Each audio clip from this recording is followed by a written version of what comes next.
During the early stages of the Afghan war, there was a very clear delineation between the Taliban and the Western military. The Taliban attacked coalition forces multiple times, taking over large swaths of land. In response, US Special Forces fought back multiple times, taking heavy casualties in the process. But why did this happen? Why is the timeline so uncharacteristic of a conventional military fighting force?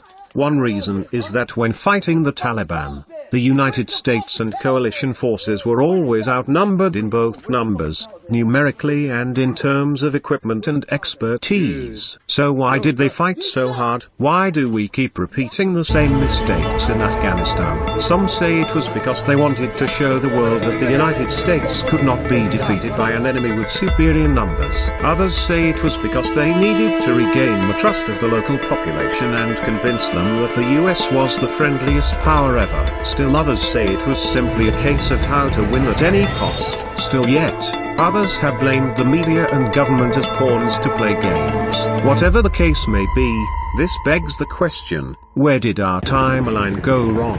First, I want to take a look at the timeline as presented by Secretary of Defense Robert Gates. He says that from the time of the withdrawal of coalition troops to the present, US forces in Afghanistan have conducted more than 200 missions against Al-Qaeda and Taliban members. In his statement, Gates did not mention or define how many of these were killing and how many were wounded. The number of American deaths has been widely reported. In fact, the New York Times published an article saying that as of now, US Special Operations Forces in Afghanistan have conducted more than 6% of all missions in Afghanistan.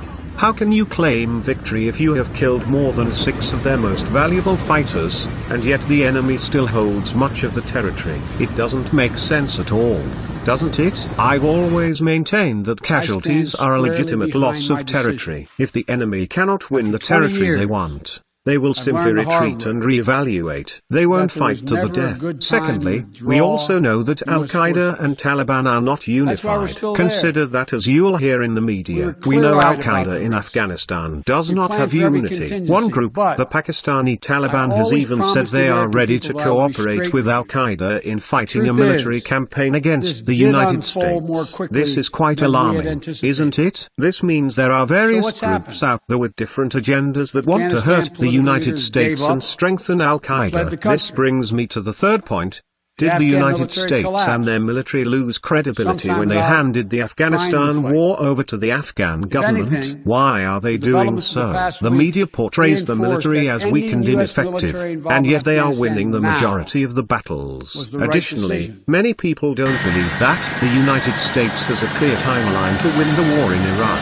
I challenge you to reread the Afghanistan timeline and the media timeline, and determine what each aspect of the conflict is. In fact, I believe that the United States military underestimated the enemy completely and failed to properly prepare for any eventuality. Al-Qaeda is stronger than ever and is taking over the Baluchistan province in Pakistan. The Pakistani government is weak too, and is trying to do whatever it can to regain its credibility. All in all, I believe the US timeline was a complete misestimation and totally unrelated to reality. Please consider all this.